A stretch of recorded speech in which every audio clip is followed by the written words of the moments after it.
নমস্কার বন্ধুরা, এক্সাম চ্যালেঞ্জারের পক্ষ থেকে আমি সবাইকে স্বাগত জানাচ্ছি।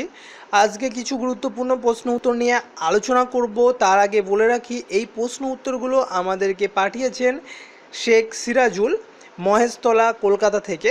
তো শেখ সিরাজুলকে অসংখ্য ধন্যবাদ এক্সাম চ্যালেঞ্জারের পক্ষ থেকে এই ধরনের প্রশ্ন উত্তর পাঠানোর জন্য। তো প্রশ্নগুলো আমরা যাচাই করেছি, সত্যি প্রশ্নগুলো অনেক গুরুত্বপূর্ণ। তো চলুন শুরু করা যাক আজকের সেই প্রশ্ন উত্তরগুলো। ফার্স্ট প্রশ্ন আছে, পৃথিবীর উপগ্রহের নাম কি? অ্যান্সার হবে চাঁদ। আর এটা নিয়ে বেশি কিছু বলার প্রয়োজন আমি মনে করছি না, কারণ এটা আমরা সবাই জানি। তো নেক্সট হচ্ছে, ঝ্যাঁটার মতন লেজ বিশিষ্ট উজ্জ্বল জ্যোতিষ্ককে কি বলে? তো এখানে অ্যান্সার হয়ে যাবে ধূমকেতু। তো ধূমকেতুর ছবিটা আপনারা অনস্ক্রিনে দেখতে পাচ্ছেন। আর ধূমকেতু কি জিনিস? ধূমকেতু হলো ধুলো, বরফ ও গ্যাসের তৈরি এক ধরনের মহাজাগতিক বস্তু।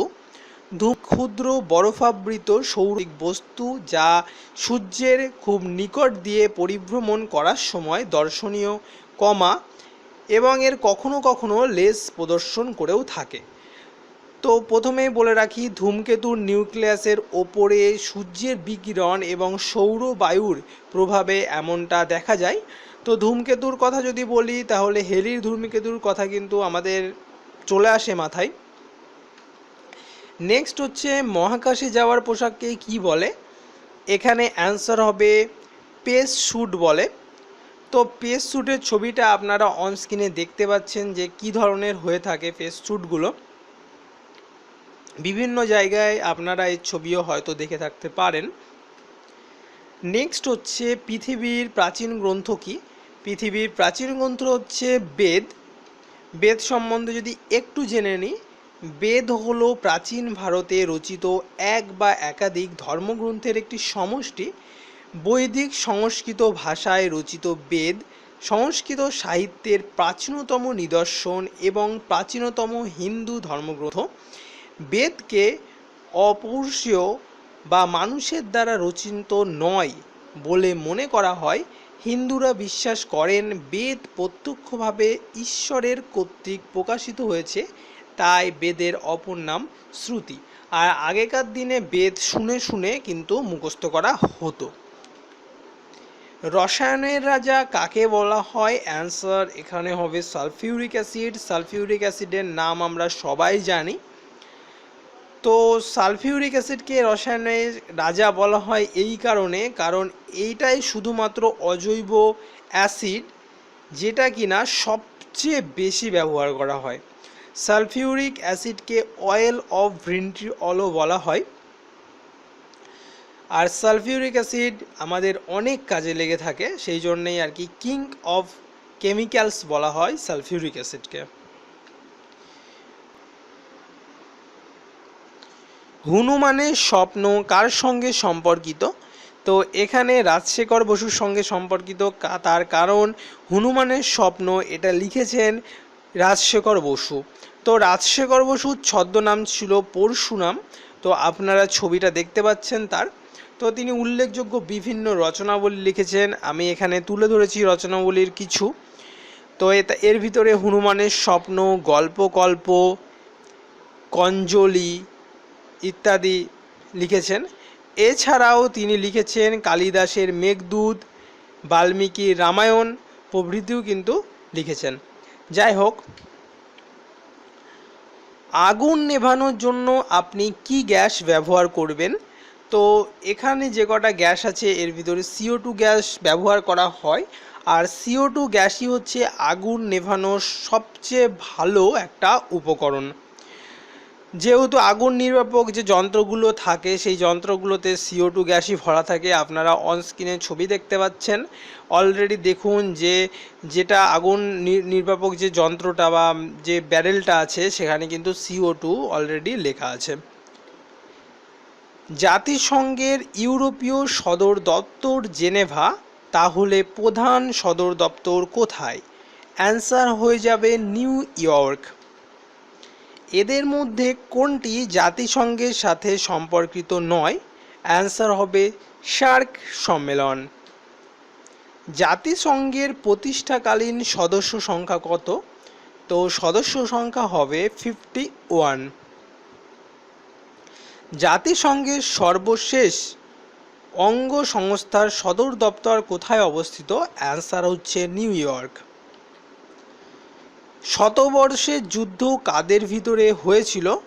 সালটা একটু বলে দেবো, 1338 থেকে 1453। এই যুদ্ধটা হয়েছিল ইংরেজদের সঙ্গে ফরাসিদের। দেশটা জার্মান না হলেও কিন্তু ওই দেশের সমস্ত লোক জার্মান ভাষায় কথা বলেন। দেশটির নাম কি? এখানে দেশটির নাম হবে অস্ট্রিয়া। ক্যাটালান কোন দেশের ভাষা? তো ক্যাটালান স্পেনের ভাষা। কোন দেশটি আরব লীগের সঙ্গে অন্তর্ভুক্ত নয়? অ্যান্সার হবে ইরান। চায়নাম্যান বলারের জাদু কোথায় লুকিয়ে থাকে? চায়নাম্যান বলার কাদেরকে বলে এইগুলো একটু পরেই আমরা বলে দিচ্ছি। তো এখানে হচ্ছে চায়নাম্যান বলারের জাদু কবজিতে লুকিয়ে থাকে, তার কারণটাও আমি এখনই বলে দেবো। চায়নাম্যান বলার মানেই কি? সব বাঁহাতি বলারকে কিন্তু চায়নাম্যান বলার বলা হয় না, কিন্তু চায়নাম্যান বলার মানেই বাঁহাতি বলার। কার নাম থেকে ক্রিকেট খেলায় চায়নাম্যান কথাটি এসেছে? অ্যান্সার হচ্ছে এলিস আচং। তো একটু দেখে নেব চায়নাম্যান বলার কাদের বলা হয় এবং কিভাবে এই চায়নাম্যান বলারের নাম আসলো। চায়নাম্যান বলার তাদেরকেই বলা হয় যারা বাঁ হাতে লেগ স্পিন বা রিস্ট স্পিন বল করে। উল্লেখ্য, স্পিন বল সাধারণত দুই প্রকারের হয়, একটা হচ্ছে অফ স্পিন আর একটা হচ্ছে রিড স্পিন।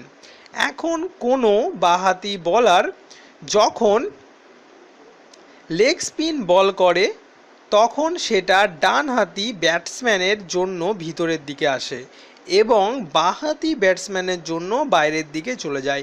ক্রিকেট সম্বন্ধে একটু নলেজ থাকলে বা ক্রিকেট খেলা সম্বন্ধে একটু জানলে আপনারা বুঝতে পারবেন। ক্রিকেটের বাঁহাতি রিড স্পিনার বেশ বিরল। চার্লি লিউলিনকে বাঁহাতি রিস্ট স্পিনের জনক বলা হয়। যাই হোক, লেগ স্পিন তো ডানহাতি বলাররাও করে, তারাও গুগলি বল করে। শুধু বাঁহাতি লেগ স্পিন বলারদেরই চায়নাম্যান বলা হয়। কেন বলা হয় তার উত্তর জানতে গেলে আমাদের একটু যেতে হবে ইতিহাসে। চলুন একটু দেখে নিই। 1933 সালের ইংল্যান্ড বনাম ওয়েস্ট ইন্ডিজের টেস্ট সিরিজ থেকে খেলা হচ্ছিল ইংল্যান্ডের ওল্ড ট্রাফোর্ডে। সালটা 1933। ব্যাট করছিলেন English batsman Walter Robbins. Bowling প্রান্তে ছিলেন ওয়েস্ট ইন্ডিয়ার বাঁহাতি এলিস এডগার আচং।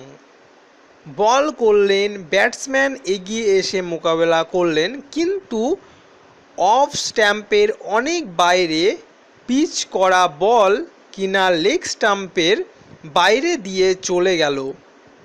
ব্যাটসম্যান তো ভ্যাবাচ্যাকা খেয়ে গেলেন এবং বিস্মিত রবিন্স যখন সাজঘরে ফিরে আসছিলেন তখন তিনি একটা বিখ্যাত উক্তি করেছিলেন, ফ্রেন্সি বিং ডান বাই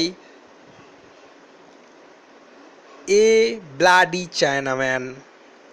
উল্লেখ্য, বলার এলিস আচং ওয়েস্ট ইন্ডিজের হয়ে খেললেও তিনি ছিলেন চাইনিজ বংশোদ্ভূত। রবিন্সের এই বলে যাওয়া সেই চায়নাম্যান শব্দটি তখন থেকেই প্রচলিত হয়ে গেল বাঁহাতি লেগ স্পিনারদের নিকনেম হিসাবে। ওয়ার্ল্ড হেরিটেজ সাইটের মর্যাদা লাভ করা ভারতের একটি বনভূমি হল কেওলাদেও। ছিল ক্যালকাটা, হলো কলকাতা। কত সালে? তো 2001 সালে কলকাতা করা হয় ক্যালকাটার নাম চেঞ্জ করে। কোন পদার্থকে দার্শনিকের উল বলে? তো এখানে উত্তরটা একটু ভুল আছে, তার কারণ হচ্ছে দার্শনিকের উল বলা হয় জিঙ্ক অক্সাইডকে। তো নেক্সট দেখে নেব, বাবরনামা কোন ভাষায় রচিত? অ্যান্সার হচ্ছে তুর্কি ভাষায়। জনসংখ্যার বিচারে পশ্চিমবাংলার কোন জেলাকে আমরা সবার উপরে রাখতে পারি? অ্যান্সার হচ্ছে উত্তর চব্বিশ পরগনা। পার্লামেন্টের সর্ববৃহৎ কমিটি কোনটি? অ্যান্সার হচ্ছে এস্টিমেট কমিটি। 2011 সালের জনগণনার মেটো কী ছিল? Hour census our future. এক অশ্বশক্তি বা এক হর্স পাওয়ার বলতে আমরা কি বুঝি? এখানে অ্যান্সার হয়ে যাবে 446 ওয়াট।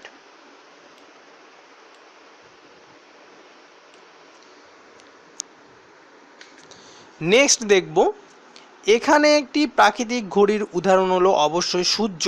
সূর্যকে আমরা প্রাকৃতিক ঘড়ি হিসাবে ধরে নিতে পারি এই কারণেই, কারণ সূর্য যখন সকালবেলা ওঠে তখন আমরা দেখতে পারি সূর্যের অবস্থান, এবং যখন মধ্য আকাশে আসে তখন হয় দুপুর। তো সেইভাবে সূর্য থেকে কিন্তু আমরা মোটামুটি একটা সময় নির্ধারণ করতে পারি। আমাদের সংবিধানে সর্বপ্রথম কয়টি ভাষাকে রাষ্ট্রীয় ভাষার মর্যাদা দেওয়া হয়? অ্যান্সার হচ্ছে 14টি ভাষাকে। অসম্পূর্ণ রূপান্তর ঘটনার ক্ষমতা আছে নিচের কোন প্রাণীর? অ্যান্সার হচ্ছে আরশোলা। আঙুরের চাষের বিদ্যাকে কি বলা হয়? অ্যান্সার হচ্ছে ভিটিকালচার। ফুটবলে ভারত সেরা 2017 কোন রাজ্য?